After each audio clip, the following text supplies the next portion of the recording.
terkait dengan kode etik untuk memaparkan tentang apa-apa saja yang menjadi concern kami dalam proses persidangan, bahkan juga pada saat kode persidangan itu sendiri. Nah, kami di sini kan menduga ada dugaan pelanggaran dari kode etik. Nah, itu menjadi hormon kami untuk bisa beraudiensi dan untuk bisa setelah itu ditolak. Nah, kemudian agenda kedua itu terkait dengan pemeriksaan.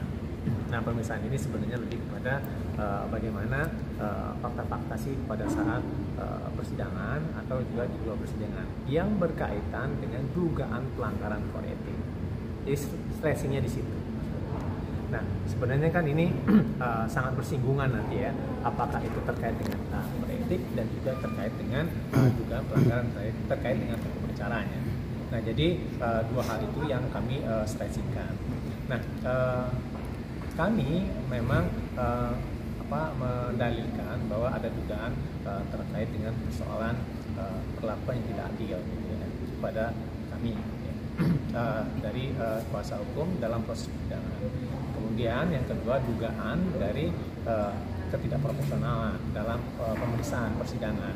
Dan kemudian tentang dugaan kebijaksanaan sebenarnya. Nah, kemudian juga di situ nanti juga akan dikuatkan dengan apa Mbak Ami terkait dengan bagaimana sih sebenarnya hakim untuk memeriksa suatu perkara ketika itu ada perempuan di dalamnya. Itu terkait dengan Permen Nomor 3 Tahun 2017 terkait dengan pedoman pemeriksaan perkara perempuan yang berhadapan dengan hukum. Nah, terkait dengan substansinya mungkin kami belum jabarkan satu persatu gitu kan, karena ini terkait dengan apa yang akan kita dalilkan nanti gitu ya. Dan kemudian setelah itu mungkin ini juga sangat rahasia gitu kan, itu mungkin sangat dimohonkan untuk pemahaman dari teman-teman semua bahwa ini merupakan terkait dengan harta dan martabat orang juga sebenarnya gitu kan. Oleh sebab itu makanya kami mohon untuk tidak kami sampaikan satu persatu terkait dengan bentuk-bentuknya, walaupun secara substansi sebenarnya dulu-dulu waktu pada saat di pengajian agama itu sudah disampaikan gitu kan. Nah, itu mungkin kira-kira dari saya. Mungkin setelah itu mungkin Mbak Ami bisa menyampaikan khususnya terkait dengan proses pemeriksaan yang memang harus berperspektif gender yang kemarin ke Komisi Nasional Perempuan itu kan terkait dengan pemeriksaan diskriminasi dan kemudian juga kekerasan terhadap perempuan ya. Nah, ini mungkin juga bisa dikuatkan juga terkait dengan itu. Nah, di sini akan terlihat inline ya bahwa di sini Komisi Judisial, Komnas Perempuan dan seterusnya. Itu kira-kira. Silakan Mbak. Iya, jadi teman-teman hari ini Ibu Paula dan tim kuasa hukum didampingi oleh saya, Bang Alfon dan Bang Edwin. Ada juga agenda jam 10 sampai jam 12 Komisi Yudisial menindaklanjuti permohonan audiensi kami. Kemudian nanti jam 1 sampai selesai akan dilakukan permintaan keterangan terkait laporan dugaan pelanggaran kode etik dan pedoman perilaku hakim. Pada audiensi tadi kami diterima oleh 5 orang staf dari Biro Pengawasan Hakim. Nah, tentu mengapa Ibu Paula beraudiensi dan melapor ke Komisi Yudisial, karena kami mempercayai Komisi Yudisial yang memiliki mandat untuk menjaga martabat dan kehormatan hakim akan memberikan tanggapan terhadap upaya-upaya ya untuk dari kami untuk mengingatkan agar hakim khususnya majelis hakim pemeriksa itu untuk diperiksa apakah melanggar dugaan kode etik dan pedoman perilaku hakim.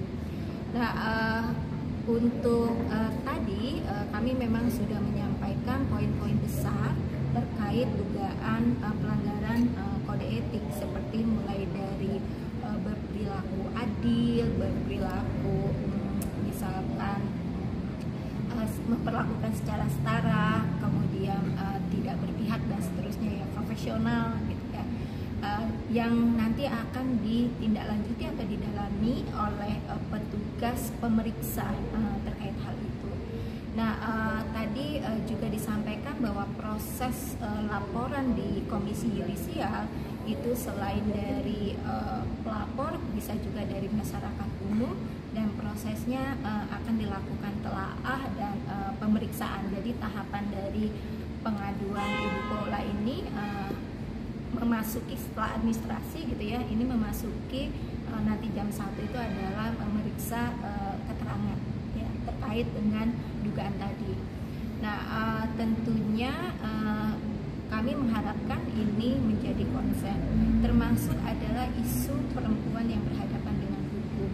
Jadi Mahkamah Agung telah menerbitkan Perma nomor 3 tahun 2017 tentang pedoman pemeriksaan perempuan yang berhadapan dengan hukum.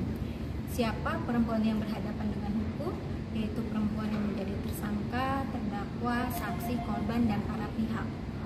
Para pihak di sini kan artinya juga perempuan yang menjadi pemohon, termohon, penggugat, tergugat gitu ya. Nah, dalam konteks ini Ibu Paula adalah termohon dan penggugat rekonvensi. Seharusnya majelis hakim menggunakan pedoman itu. Pedomannya apa? Yaitu mempertimbangkan relasi kuasa, mempertimbangkan diskriminasi dan pengalaman perempuan atas kekerasan atau pengalaman diskriminasinya ya, yang kami lihat di dalam proses persidangan maupun di dalam putusan itu tidak digunakan analisis gender, sehingga kemudian yang mengakibatkan perempuan dalam hal ini Ibu Paula justru tersudutkan ya, dan kemudian mengalami stereotip sebagai akibat dari perilaku maupun langkah-langkah yang dilakukan oleh majelis hakim ataupun juru bicara pengadilan agama. Itu teman-teman. Nah, pemeriksaannya akan dilakukan kepada Bawaslu dengan? Iya, pemeriksaan akan dilakukan kepada Ibu Paula sebagai pengadu dan saksi-saksi yang mengetahui dugaan terjadinya pelanggaran kode etik dan perilaku hakim. Ada berapa saksi mungkin, Bu? Ada. Saksi dari yang saksi ketika sidang? Iya, enggak, saksi-saksi yang mengetahui proses persidangan yang terjadi ya, dugaan-dugaan pelanggaran itu. Tapi kalau tidak salah memang dari pihak Komisi Judisial pernah meminta untuk ada saksi yang dihadirkan juga. Apakah itu termasuk saksi yang di persidangan juga atau beda? Bukan saksi Beda. yang di persidangan, tapi saksi yang mengetahui dugaan pelanggaran kode etik. Ya, mungkin saya tambahkan ya, bahwa yang dimaksud saksi-saksi itu memang mengalami mengetahui ya terkait dengan dugaan perilaku pelanggaran kode etik dan perilaku itu sendiri ya. Nah, jadi mungkin kalau misalnya dalam persidangan, karena persidangan tertutup kemarin ya, berarti per pihak yang itu aja. Dan kemudian yang kedua, kalau misalnya terkait dengan komisi pers, mungkin teman-teman sudah tahu sedikit ya terkait dengan itu. Bahkan juga apa yang teman-teman liput ketika adanya komisi pers itu bisa jadi sebagai alat bukti. Jadi pada intinya pada saat ini kami periksa gitu kan, atau memberikan keterangan terkait dengan apa saja sih yang dialami ketika dalam persidangan maupun di luar persidangan gitu kan, baik pada saat pemeriksaan di awal-awal ya sampai kepada proses persidangan di tempat gitu. Nah, kemudian juga apa-apa saja yang terjadi dan kemudian apa-apa saja yang disebutkan di situ yang kami nilai diduga melanggar dari pedoman perilaku dan kode etik. Itu kira-kira. Oke. Bang, sedikit Bang, mungkin terkait dari dugaan-dugaan yang sudah dikeluarkan atau sudah tersebar belakangan ini Bang, yang sudah lama itu bagaimana Bang? Apakah akan menempuh jalur hukum kah Bang? Oke, nanti kita akan pertimbangkan. Oke, sekarang cukup di sini aja dulu. Nanti kita akan kabar lagi terkait ini. Oke? Kalau yang mengenai status yang kemarin banget ini mengenai tersebar di sosial media itu seperti apa Bang? Ya, itu kan kita pertimbangkan dan itu lagi kita analisis. Bukan kita tidak analisis, bukan tidak akan kita lakukan, tapi itu satu-satu. Itu makanya di beberapa media saya katakan bahwa kita akan melakukan tindakan-tindakan terukur. Karena apa?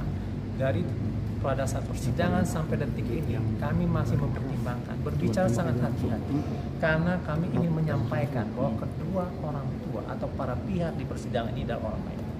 Itu aja sebenarnya. Untuk apa? Untuk kepentingan dari anak. Kalau semisalnya ada pihak-pihak yang mengatakan untuk kepentingan anak, tetapi melakukan perbuatan-perbuatan yang kontraproduktif untuk kepentingan anak, artinya itu bukan untuk kepentingan anak, tapi untuk kepentingan diri pribadi. Nah, itu makanya, mohon maaf, kami itu mengukur, berbicara juga sangat hati-hati sekali. Tujuannya apa? Untuk kepentingan anak. Anak-anak mereka itu membutuhkan tumbuh kembang yang baik, psikologi yang baik, begitu ya. Karena efeknya bukan sekarang, tapi efeknya 7-10 tahun ke depan. Mereka akan bertanya pada kami nanti, kok begini sih? Nah, makanya kami mohon izin, gitu kan. Mungkin terlihat pelan, tapi kami pengen terukur dan itu mendapatkan dampak yang positif nantinya. Nah, jadi pendampingan yang berkaitan dengan anak, tantangannya itu.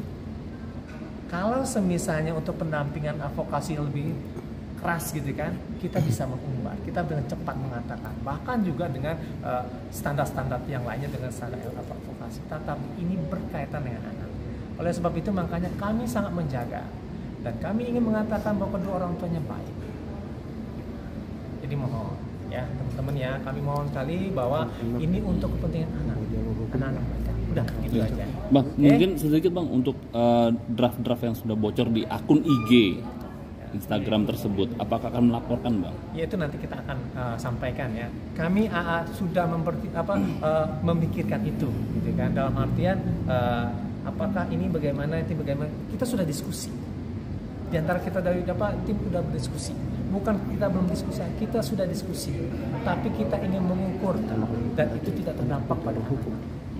Itu namanya memanajemen ini dari isu sehingga itu tidak terdampak bagi anak. Bukan kami lambat, bukan. Kami mengukur untuk kepentingan anak. Karena anaklah yang paling terdampak pada saat ini. Ya, itu kira-kira ya. Bang, untuk menegaskan Bang, untuk menegaskan